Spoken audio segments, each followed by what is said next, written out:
Hello everyone, welcome to A for Education. History Net JRF video series matter session like ellarkum swagatham.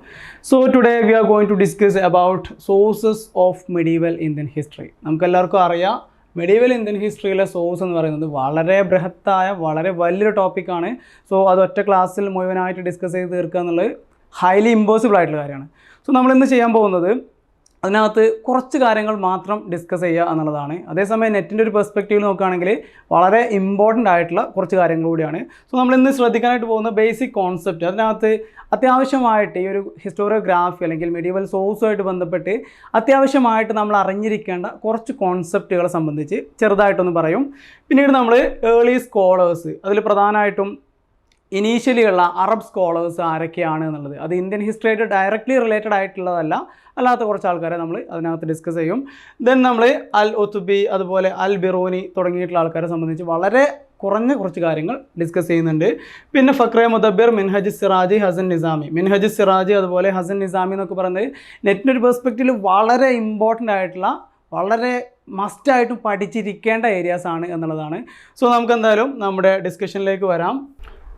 Okay, ഇതിനകത്ത് മസ്റ്റായിട്ടും അറിഞ്ഞിരിക്കേണ്ട കുറച്ച് basic concept discuss ചെയ്യുക എന്നുള്ളതാണ്. So ഇവിടെ ഖസീദ എന്ന് പറഞ്ഞു കഴിഞ്ഞാൽ റൈറ്റിംഗ് അബൌട്ട് ഗോഡ്സ് എന്നുള്ളതാണ്. ആക്ച്വലി ഇത് മെഡീവൽ ഇസ്ലാമിൻ്റെ എമർജൻസിന് മുൻപേ അറേബ്യയിൽ എക്സിസ്റ്റ് ചെയ്തിരുന്ന ഒരു ട്രഡീഷൻ ആയിരുന്നു എന്നുള്ളതാണ്. So it was existed in the pre Islamic Arabia എന്നുള്ളതാണ്. നമുക്കറിയുന്നുണ്ടാവും അറേബ്യയിൽ അത്യാവശ്യം ലിറ്ററേച്ചറും ഇങ്ങനെയുള്ള ട്രഡീഷനൊക്കെ ഇസ്ലാമിന് മുൻപ് തന്നെ അവിടെ ഉണ്ടായിരുന്നു എന്നുള്ളതാണ്. അതുകൊണ്ടൊക്കെ തന്നെയാണ് ഈ ഒരു ഖുറാനൊക്കെ ഇത്തരത്തിലൊരു ഭയങ്കര എന്താണ് പറയല് ഒരു ലിറ്റററി സംഗതി ആയിട്ട് വന്നിട്ടുള്ളത് എന്നുള്ളതൊക്കെയാണ്. സോ നമ്മൾ പറഞ്ഞു വന്നത് ഇങ്ങനെയുള്ള കോൺസെപ്റ്റിനെ സംബന്ധിച്ച് ഇതിൽ ടു സ്റ്റൈൽ, അതായത് അറേബിക് സ്റ്റൈലും അതുപോലെ പേർഷ്യൻ സ്റ്റൈലും എന്ത് ചെയ്യുന്നുണ്ട്, ഈ ഒരു മെഡീവൽ ലിറ്ററേച്ചറിനകത്ത് അല്ലെങ്കിൽ മെഡീവൽ സോഴ്സുകളുടെ അകത്ത് പ്രധാനമായിട്ടും നമുക്ക് കാണാനായിട്ട് പറ്റും.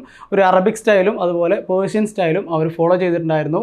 ദെൻ ഇതിൽ ഏറ്റവും ഇമ്പോർട്ടൻ്റ് ആയിട്ടുള്ളൊരു വർക്കാണ് ചാച്ച് നാമ എന്ന് പറയുന്നത്. ഈ കോൺസെപ്റ്റിലേക്ക് ഞാൻ വരാം കേട്ടോ. സോ ചാച്ച് നാമ എന്നുള്ളത് ചിലപ്പോൾ നിങ്ങൾ കാണുന്നുണ്ടാവും, അലി കൂഫിയാണ് ഇതിൻ്റെ ഓദർ എന്നൊക്കെ പറഞ്ഞിട്ട് ഒരുപാട് അഭിപ്രായ വ്യത്യാസങ്ങളുണ്ട്. മെയിൻലി പറയുന്നത് it was an unknown work എന്നുള്ളതാണ്. സോ ഇവിടെ ചാച്ച് നാമയുടെ പ്രധാനപ്പെട്ട ഒരു കോൺട്രിബ്യൂഷൻ എന്ന് പറയുന്നത് about Muhammad bin Qasim Sindh invasion എന്നുള്ളതാണ്. It was in the year 712 AD 712 Muhammad bin Qasim നടത്തിയിട്ടുള്ള സിന്ധ് ആക്രമണത്തിനെ സംബന്ധിച്ച് നമുക്ക് വിവരങ്ങൾ കിട്ടുന്ന ഏറ്റവും ഇമ്പോർട്ടൻ്റ് ആയിട്ടുള്ളൊരു സോഴ്സാണ് ഈ ചാച്ച് നാമ എന്ന് പറയുന്നത്. ഓർത്ത് വെക്കുക, ഇത് എക്സാമിന് പല സമയത്തും ചോദിച്ച് കണ്ടിട്ടുള്ളൊരു സംഗതിയാണ്. വളരെ ഡീറ്റെയിൽ ആയിട്ട് പഠിക്കേണ്ട ഒരു ഏരിയ തന്നെയാണ് അറബ് ഇൻവേഷൻ ഓഫ് സിന്ധ് എന്ന് പറയുന്നത്. അതിനകത്ത് രാജാ ദാഹിറിനെ പറ്റിയിട്ടും ഇങ്ങനെയുള്ള ഈ ചാച്ച് എന്ന് പറയുന്ന ഒരു ബ്രാഹ്മണായിട്ടുള്ളൊരു വ്യക്തി, അദ്ദേഹം എങ്ങനെയാണ് ഈ സിന്ധിൻ്റെ അധികാരത്തിലേക്ക് വന്നത്, ഇങ്ങനെ തുടങ്ങിയിട്ടുള്ള കാര്യങ്ങളൊക്കെയാണ് ഇതിനകത്ത് പറയുന്നത്. then ഈ ഒരു ചാച്ച് എന്ന് പറയുന്ന ആളുടെ മകനായിരുന്നു രാജാ ദാഹിർ എന്ന് പറയുന്നത്. ദാഹിറിനെതിരെയാണ് മുഹമ്മദ് ബിൻ കാസിം എന്ത് ചെയ്തിട്ടുള്ളത്, യുദ്ധം നടത്തിയിട്ടുണ്ടായിരുന്നത്. ഇങ്ങനെ കുറേ സംഗതികൾ അതുമായിട്ട് ബന്ധപ്പെട്ടുണ്ട്. ഇപ്പം ഞാൻ അതിലേക്കൊന്നും പോകുന്നില്ല. അതൊക്കെ നിങ്ങൾ പഠിക്കുന്ന സമയത്ത് വളരെ കൃത്യമായിട്ട് പഠിക്കണം എന്നുള്ളതാണ് പറയാനായിട്ടുള്ളത്. ഇനി കോൺസെപ്റ്റിലേക്ക് വരികയാണെങ്കിൽ സിറ എന്ന് വെച്ചാൽ ഈ ഒരു അറബ് പേർഷ്യൻ ട്രഡീഷൻ പ്രകാരം സിറ എന്നുള്ളൊരു കോൺസെപ്റ്റ് അവർ യൂസ് ചെയ്തിട്ടുണ്ടായിരുന്നത് ബയോഗ്രാഫീസിനെ ഡിനോട്ട് ചെയ്യാൻ വേണ്ടിയിട്ടാണ്. സോ നമ്മുടെ ബയോഗ്രാഫീസിന് വേണ്ടി അവർ യൂസ് ചെയ്തിരുന്ന ഒരു ടേമാണ് സിറ എന്ന് പറയുന്നത്. ദെൻ മറ്റൊന്നാണ് അൻസാബ് എന്നുള്ളത്. അൻസാബ് എന്ന് വെച്ച് കഴിഞ്ഞാൽ ഇറ്റ് ഈസ് ജീനിയോളജീസ് എന്നുള്ളതാണ്. സോ ഒരു സെയിൻ്റ് ആയിട്ടുള്ള ഒരു പേഴ്സൻ്റെയൊക്കെ അല്ലെങ്കിൽ അയാൾ കടന്നു വന്നിട്ടുള്ള അയാളുടെ പൂർവ്വപിതാക്കന്മാർ ആരൊക്കെയായിരുന്നു എന്നൊക്കെ പറഞ്ഞിട്ടുള്ള അത്തരത്തിലുള്ള റൈറ്റിങ്സിനെയാണ് ശരിക്കും അൻസാബ്സ് എന്നുള്ള രീതിയിൽ അവർ ഉദ്ദേശിക്കുന്നത്. ദെൻ തബക്കത്ത് അതുപോലെ താരീഖ്, ഇതൊക്കെ ഹിസ്റ്ററീനെ ഡിനോട്ട് ചെയ്യാൻ വേണ്ടി അവർ യൂസ് ചെയ്തിരുന്ന ടേമുകളാണ് എന്നുള്ളതാണ്. സോ തബക്കത്ത് എന്നുള്ളത് അതുപോലെ തന്നെ താരീഖ് എന്നുള്ള ടേംസൊക്കെ the used to denote history എന്നുള്ളതാണ്. ഇനി മറ്റൊരു ടേമാണ് മൽഗാസി എന്ന് പറയുന്നത്. സോ മൽഗാസി എന്നുള്ളൊരു ടേം അവർ യൂസ് ചെയ്തിരുന്നത് നരേറ്റീവ്സിനെ ഉദ്ദേശിച്ചിട്ടാണ് മൽഗാസി എന്നുള്ള ഒരു ടേം യൂസ് ചെയ്തിട്ടുണ്ടായിരുന്നത്. സോ ഇത്തരത്തിൽ ഒരുപാട് ടേംസ് ഉണ്ട്, ഒരുപാട് കോൺസെപ്റ്റ്സ് ഉണ്ട്. അപ്പോൾ അതെല്ലാം വളരെ കൃത്യമായിട്ട് പഠിക്കേണ്ടത് തന്നെയാണ്. ഇതിനകത്ത് ഞാൻ കുറച്ച് എക്സാമ്പിൾ കൊടുത്തു എന്ന് മാത്രമേ ഉള്ളൂ. ഇതിൻ്റെ ഒരു ചുവട് പിടിച്ച് ഒരുപാട് ടേംസ് നിങ്ങൾ പഠിക്കേണ്ടതായിട്ടുണ്ട് എന്നുള്ളതാണ്. ദെൻ മാൽഫുസാത്ത് ലിറ്ററേച്ചറൊക്കെ നിങ്ങൾ പഠിച്ചിട്ടുണ്ടായിരിക്കും. നിങ്ങൾ ഈ ഒരു സൂഫി ഭക്തി എന്നല്ല സൂഫി ട്രഡീഷൻ്റെ അകത്ത് കൃത്യമായിട്ട് പഠിക്കുന്നൊരു സംഗതിയാണ്. സൂഫി ലിറ്ററേച്ചറിനാണ് പൊതുവെ മാൽഫുസാത്ത് എന്നൊക്കെ പറയുന്നത്. സൂഫി സ്കോളർ അല്ലെങ്കിൽ നമ്മുടെ പിയർ ആൻഡ് മുരീദ് ഇവർ തമ്മിലുള്ള ഒരു എന്താണ് പറയല് സംഭാഷണത്തിനൊക്കെയാണ് പൊതുവെ മാൽഫുസാത്ത് ലിറ്ററേച്ചറിനകത്ത് പൊതുവെ നമുക്ക് കാണാനായിട്ട് പറ്റുന്ന സംഗതി എന്ന് പറയുന്നത്.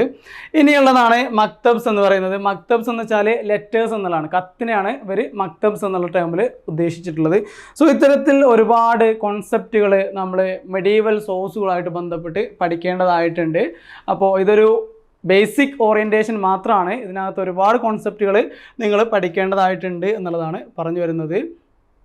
ഇനി നമ്മൾ അടുത്ത ഒരു സ്ലൈഡിലേക്ക് പോവാം. ഇവിടെ ഇസ്നദ് എന്നുള്ളത് അതുപോലെ തന്നെ ഒരു കോൺസെപ്റ്റാണ്. ഇസ്നദ് എന്ന് വെച്ചാൽ ചെയിൻ ഓഫ് നരേറ്റീവ്സ് എന്നുള്ളതാണ്. ഇപ്പോൾ ഒരു നരേറ്റേഴ്സ് എന്നുള്ളത്, അതായത് ഒരു കാര്യം പറഞ്ഞു കഴിഞ്ഞാൽ ഇത് ആര് പറഞ്ഞു, ആരോട് പറഞ്ഞു എന്ന് പറഞ്ഞു തുടങ്ങിയിട്ടുള്ള അതിൻ്റെ ഒരു ബാക്കിലേക്ക് പോകണം എന്നുള്ളതാണ്. അതിൻ്റെ ഒരു ഒതൻറ്റിസിറ്റി പരിശോധിക്കാൻ വേണ്ടിയിട്ട് ഉപയോഗിക്കുന്ന ഒരു സംഗതിയാണ് ഇസ്നദ് എന്ന് പറയുന്നത്. ഇപ്പോൾ നിങ്ങൾ സനദ് എന്നുള്ളൊരു ടേമൊക്കെ കേട്ടിട്ടുണ്ടായിരിക്കും. മേ ബി ഒരു എങ്ങനെ പറയല്, ഒരുപാട് ഡിസ്കഷനുകളൊക്കെ, ഒരുപാട് കോൺട്രവേഴ്സിക്ക് വരുന്ന സമയത്ത് സനദ് എവിടെ എന്നുള്ള രീതിയിലുള്ള ചോദ്യങ്ങളൊക്കെ വരാറുണ്ട്. സോ അതിൽ നിന്നൊക്കെ വരുന്നൊരു ടേം തന്നെയാണ് ഈ ഇസ്നദ് എന്ന് പറയുന്നത്. സോ ഇന്നൊരു സംഗതി പറഞ്ഞിട്ടുണ്ടെങ്കിൽ അതിന് തെളിവായിട്ട് ഇത് ആരോട് പറഞ്ഞു, എന്ന് പറഞ്ഞു, ആ ആളോട് മുൻപ് ആരാണ് പറഞ്ഞിട്ടുള്ളത്, ഇങ്ങനെ അതിൻ്റെ ബാക്കിലേക്ക് എന്ത് ചെയ്യണം, അതിൻ്റെ ഒരു ചെയിന് വേണം എന്നുള്ളതാണ്. ഇങ്ങനെയാണെങ്കിൽ മാത്രം ഒരു ഇൻഫർമേഷൻ ഒതൻറ്റിക് ആയിട്ട് കൺസിഡർ ചെയ്യൂ എന്നുള്ളതാണ്. ദെൻ ഇവിടെ പേർഷ്യൻ സ്റ്റൈലിൻ്റെ ഒരു പ്രത്യേകത എന്ന് പറയുന്നത് ഇറ്റ് വാസ് കോഡ് സെൻറ്റേർഡ് എന്നുള്ളതാണ്. അതായത് കൊട്ടാരമായിട്ട് ബന്ധപ്പെട്ട്, അതായത് അധികാരത്തിലേക്ക് ഈ ഒരു ഇസ്ലാമിക് ട്രഡീഷൻ എന്നുള്ളത് ഒരു കാലിഫേറ്റിലേക്കൊക്കെ വന്നു കഴിഞ്ഞ്, കാലിഫേറ്റ് എന്നുള്ളത് ഒരു ഹെറിഡിറ്ററി സംഗതി ആയതിനു ശേഷം മുതൽ ഈ ഒരു റൈറ്റിങ്ങിൻ്റെ ഒരു കോൺസെൻട്രേഷൻ എന്ന് പറയുന്നത് കോർട്ടിലെ റൂളറുടെ ചുറ്റുള്ള ആൾക്കാരൊക്കെ നോബിൾസൊക്കെ ആയിട്ട് മാറി എന്നുള്ളതാണ്. അതിനകത്തുള്ള പൊതുസമൂഹത്തിന്, ജനറൽ പോപ്പുലേഷൻ അതിൽ പ്രത്യേകിച്ച് റോളൊന്നും ഇല്ലാത്ത രീതിയിലേക്ക് കാര്യങ്ങൾ പോയിട്ടുണ്ടായിരുന്നു എന്നുള്ളതാണ്. സോ ഇവിടെ ഏർലി വർക്ക്സ് അല്ലെങ്കിൽ തുടക്കത്തിലുള്ള വളരെ ഇമ്പോർട്ടൻ്റ് ആയിട്ടുള്ള, നെറ്റ് പല സമയത്തും ചോദിക്കാൻ സാധ്യതയുള്ള അല്ലെങ്കിൽ പല സമയത്തും മെൻഷനിങ് ഒക്കെ വന്നിട്ടുള്ള സംഗതിയാണ് അൽ ബലദൂരീസ് ഫുതൂഹാത്തുൽ ബുൽദാൻ എന്ന് പറയുന്നത്. സോ എഗെയിൻ ഈ ഒരു 712 AD മുഹമ്മദ് ബിൻ കാസിമിൻ്റെ സിന്ധ് ഇൻവേഷനൊക്കെ സംബന്ധിച്ച് പറയുന്ന ഒരു വർക്കാണ് അൽ ബലദൂരീസ് ഫുതൂഹാത്തുൽ ബുൽദാൻ എന്ന് പറയുന്നത്. സോ അതൊക്കെ നിങ്ങൾക്ക് ബലദൂരി എന്നുള്ള പേരിന് എന്ത് ചെയ്യണം, ബുൽദാൻ എന്നുള്ള പേരൊക്കെ ആയിട്ട് കണക്ട് ചെയ്തിട്ടൊക്കെ ഓർത്ത് വെക്കുക. ജസ്റ്റ് ഒരു ഓർമ്മയിൽ ഉണ്ടാവുക എന്നുള്ളത് മാത്രമേ ഇതിൽ ഉദ്ദേശിക്കുന്നുള്ളൂ. ബാക്കിയൊക്കെ നമുക്ക് എക്സാമിന് ഓപ്ഷൻ കാണുമ്പോൾ സുഖമായിട്ട് ആൻസർ ചെയ്യാൻ പറ്റും. മറ്റൊരു പ്രധാനപ്പെട്ട സ്കോളറാണ് അൽ മസൂദി എന്ന് പറയുന്നത്. അൽ മസൂദിൻ്റെ വർക്കൊന്നും ഞാനിവിടെ ഇൻക്ലൂഡ് ചെയ്തിട്ടില്ല, ഒരുപാട് വർക്ക്സ് ഉണ്ട് എന്നുള്ളതാണ് അതിൻ്റെ പ്രത്യേകത. ദെൻ ഇദ്ദേഹത്തിൻ്റെ ഏറ്റവും പ്രധാന സവിശേഷത എന്ന് വെച്ചാൽ he introduced history with geography എന്നുള്ളതാണ്.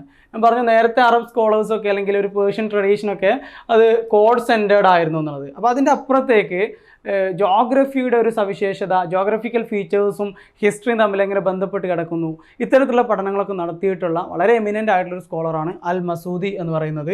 ദെൻ നമ്മൾ അടുത്തൊരു സ്ലൈഡിലേക്ക് പോയി നോക്കാം. ഇനി വളരെ അത്യാവശ്യമായിട്ട് നമ്മൾ അറിഞ്ഞിരിക്കേണ്ട 1-2 ആൾക്കാരെ കൂടി പറയുക എന്നുള്ളതാണ്. അതിനുശേഷം അതിനേക്കാളും ഇമ്പോർട്ടൻ്റ് ആയിട്ട് അറിയേണ്ട ഹസൻ നിസാമി, അതുപോലെ തന്നെ നമ്മുടെ അതുപോലെ മിൻഹജ് സിറാജിലേക്ക് നമുക്ക് പോവാം. സോ ഇവിടെ താരിഖി യാമിനി എന്ന് പറയുന്ന വളരെ പോപ്പുലർ ആയിട്ടൊരു വർക്കാണ്. It was written by al Utbi എന്നുള്ളതാണ്. So al Utbi Tarikhi Yamini എഴുതിയിട്ടുള്ളത് it was about Ghaznavid and Ghorid invasion. So Muhammad bin കാസിമിൻ്റെ സിന്ധ് ഇൻവേഷനൊക്കെ സംബന്ധിച്ചാണ് നേരത്തെ ഉണ്ടായിരുന്ന വർക്കുകളൊക്കെ. ഇപ്പോൾ ഇത് നിങ്ങൾക്ക് അറിയുന്നുണ്ടാവും, മഹ്മൂദ് ഓഫ് ഗസ്നി അദ്ദേഹത്തിൻ്റെ ഇൻവേഷനെ സംബന്ധിച്ച്, അതിനുശേഷം നടന്നിട്ടുള്ള മുഹമ്മദ് ഗോറിയുടെ ഇൻവേഷനൊക്കെ സംബന്ധിച്ചാണ് നമ്മുടെ അൽ ഉത്തുബിയുടെ താരിഖി യാമിനി എന്ന് പറയുന്ന വർക്കുള്ളത്. ദെൻ അതിനുശേഷം വൈ സുൽത്താനേറ്റ് ഈസ് എസെൻഷ്യൽ എന്നുള്ളതാണ്. അതായത് സുൽത്താനേറ്റ് എന്നുള്ളത് എന്തുകൊണ്ട് ഇമ്പോർട്ടൻ്റ് ആണ് എന്നുള്ളത്, സുൽത്താനേറ്റിൻ്റെ ആവശ്യകത എന്താണ് എന്നുള്ളതൊക്കെ അദ്ദേഹം ഈ ഒരു താരിഖി യാമിനിയുടെ അകത്ത് കൃത്യമായിട്ട് പറയുന്നുണ്ട്. ദെൻ മറ്റൊരു പ്രധാനപ്പെട്ട വളരെ എമിനൻ്റ് ആയിട്ടുള്ള, നമുക്കെല്ലാവർക്കും വളരെ പ്രശസ്തനായിട്ടുള്ള ഒരു സ്കോളറാണ് അൽ ബിറൂനി എന്ന് പറയുന്നത്. അൽ ബിറൂനിനെ സംബന്ധിച്ചിടത്തോളം അദ്ദേഹം നേരത്തെ ഉണ്ടായിരുന്ന ആ ട്രഡീഷൻ എന്നൊക്കെ വ്യത്യസ്തമായിട്ട്, അല്ലെങ്കിൽ കോർട്ട് സെൻറ്റേർഡ് ആയിരുന്ന ആ ഒരു ഹിസ്റ്റോറിയോഗ്രാഫി എന്നൊക്കെ വളരെ വ്യത്യസ്തമായിട്ട് വളരെ ഡൈവേഴ്സ് ആയിട്ടുള്ള വിഷയങ്ങളെ സംബന്ധിച്ച് പഠിച്ചിട്ടുള്ള ഒരാളായിരുന്നു എന്നുള്ളതാണ്. ഇന്ത്യയുടെ എക്കണോമി, ഇന്ത്യയുടെ ജോഗ്രഫി, ഇങ്ങനെ തുടങ്ങിയിട്ടുള്ള ഇന്ത്യയിലെ മിക്കവാറും എല്ലാ കാര്യങ്ങളെ സംബന്ധിച്ചും വളരെ സമഗ്രമായിട്ടുള്ള അതിൻ്റെ റിലീജിയനൊക്കെ സംബന്ധിച്ചൊക്കെ പഠനം നടത്തിയിട്ടുള്ള വളരെ ഇമ്പോർട്ടൻ്റ് ആയിട്ടുള്ളൊരു സ്കോളറാണ് അൽ ബിറൂനി എന്ന് പറയുന്നത്. അദ്ദേഹത്തിനെ ഇൻഡോളജിയുടെയൊക്കെ എന്താണ് പറയുക ഫാദറായിട്ടൊക്കെ കൺസിഡർ ചെയ്യുന്ന ആളാണ്. സോ അൽ ബിറൂനി എഴുതിയിട്ടുള്ള മോസ്റ്റ് ഇമ്പോർട്ടൻറ്റ് വർക്കാണ് കിതാബുൽ ഹിന്ദ്, അല്ലെങ്കിൽ തഹ്കീഖി ഹിന്ദ്, അതും അല്ലെങ്കിൽ താരിഖി ഹിന്ദ് എന്ന പേരിലൊക്കെ പറയുന്ന ഈ ഒരു വർക്ക് എന്ന് പറയുന്നത്. സോ അൽ ബിറൂനി അദ്ദേഹം ഡൈവേഴ്സ് ആയിട്ടുള്ള ഒരുപാട് വിഷയങ്ങളെ പറ്റി പഠനം നടത്തിയിട്ടുണ്ടായിരുന്നു. ഇനിയുള്ള ഒരാളാണ് ഫക്രെ മുദബ്ബിർ എന്ന് പറയുന്നത്. ഫക്രെ മുദബ്ബിറിനെ സംബന്ധിച്ച് അദ്ദേഹത്തിൻ്റെ വർക്ക് ഏത് എന്നുള്ളതാണ് ഏറ്റവും പ്രധാനപ്പെട്ട ഒരു സംഗതി. സോ ഇറ്റ് വാസ് അദാബുൽ ഹർബി വശുജാത്ത് എന്നാണ് വായിക്കുക. ആദാബുൽ ഹർബി വശുജാത്ത് എന്നുള്ള ഈ ഒരു ഷുജാത്ത് എന്നുള്ള ടേമൊക്കെ നിങ്ങൾക്ക് അറിയുന്നുണ്ടാവും. മീൻസ് ഒരു ധീരതനെയൊക്കെ സംബന്ധിച്ച് പറയുന്ന ഒരു ടേമാണ് ശരിക്കും ഷുജാത്ത് എന്നൊക്കെ പറയുന്നത്. സോ ഇവിടെ ധീരതനെയൊക്കെ പറ്റി പറയുന്നത് കൊണ്ട് തന്നെ ഇതിൽ പ്രധാനമായിട്ടും പറയുന്നത് അബൌട്ട് മുഹമ്മദ് ഗോറി, അദ്ദേഹത്തിൻ്റെ 2 തറൈൻ യുദ്ധങ്ങൾ, first and second battle of Tarain എന്ന് പറയുന്നത് പൃഥ്വിരാജ് ചൗഹാനെതിരെ നടത്തിയിട്ടുള്ള, ആൻഡ് ഫസ്റ്റ് ബാറ്റിലിൻ്റെ ശേഷം സെക്കൻഡ് ബാറ്റിൽ മുഹമ്മദ് ഗോറി വിജയിക്കുന്നു, പിന്നീട് അദ്ദേഹം ഈ ഒരു പ്രദേശം ഭരണം നടത്തുന്നു എന്നുള്ള സംഗതികളൊക്കെ അതിനകത്ത് വിശദീകരിക്കുന്നു.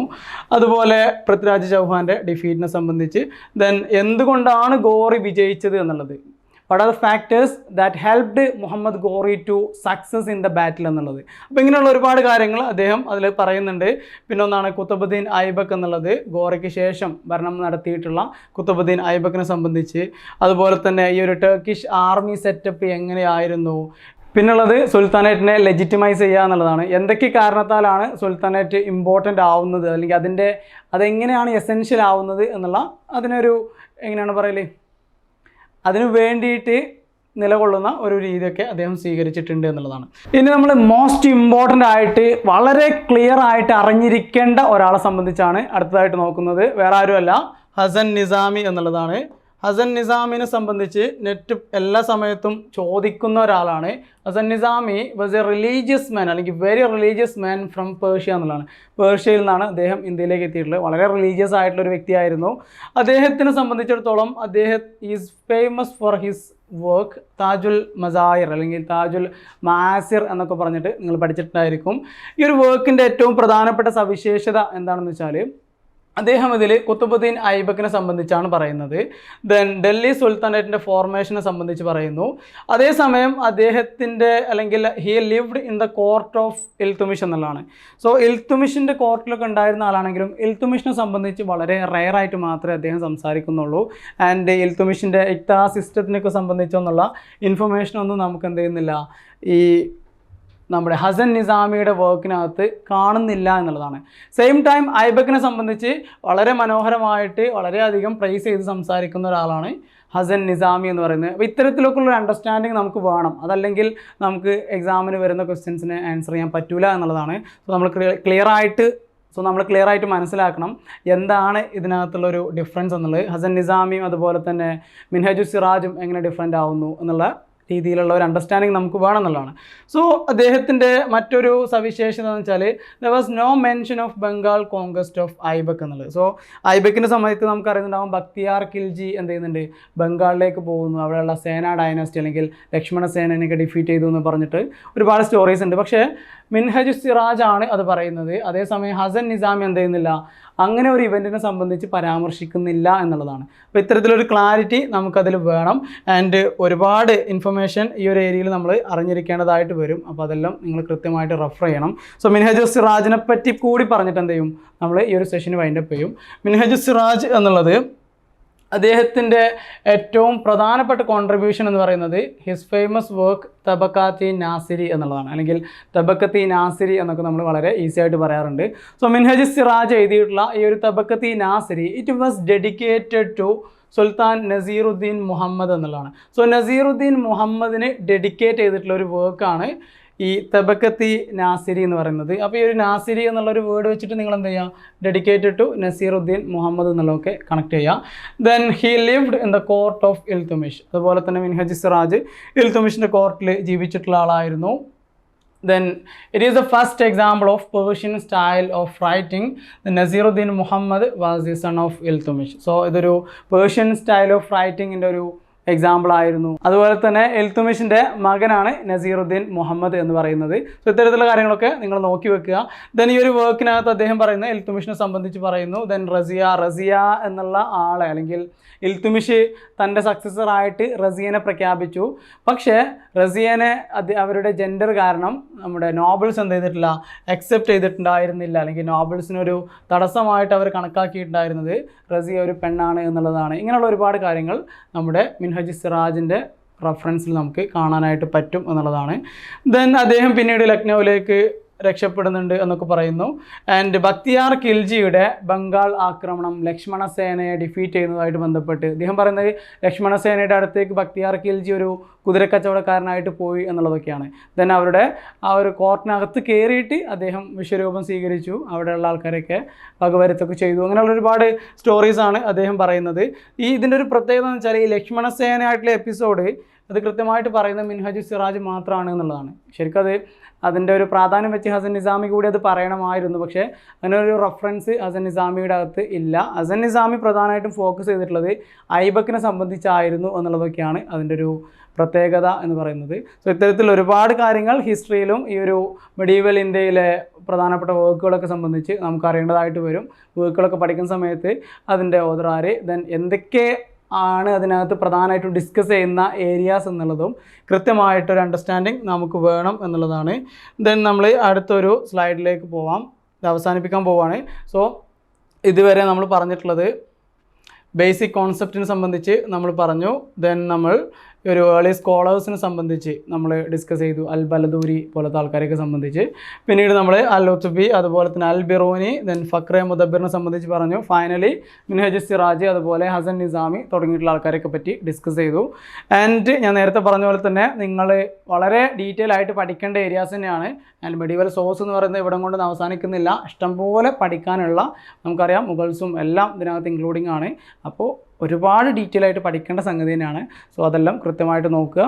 തൽക്കാലത്തേക്ക് ഇവിടെ അവസാനിപ്പിക്കാം. എല്ലാവർക്കും താങ്ക് യു. മറ്റൊരു സെഷനിൽ കാണാം.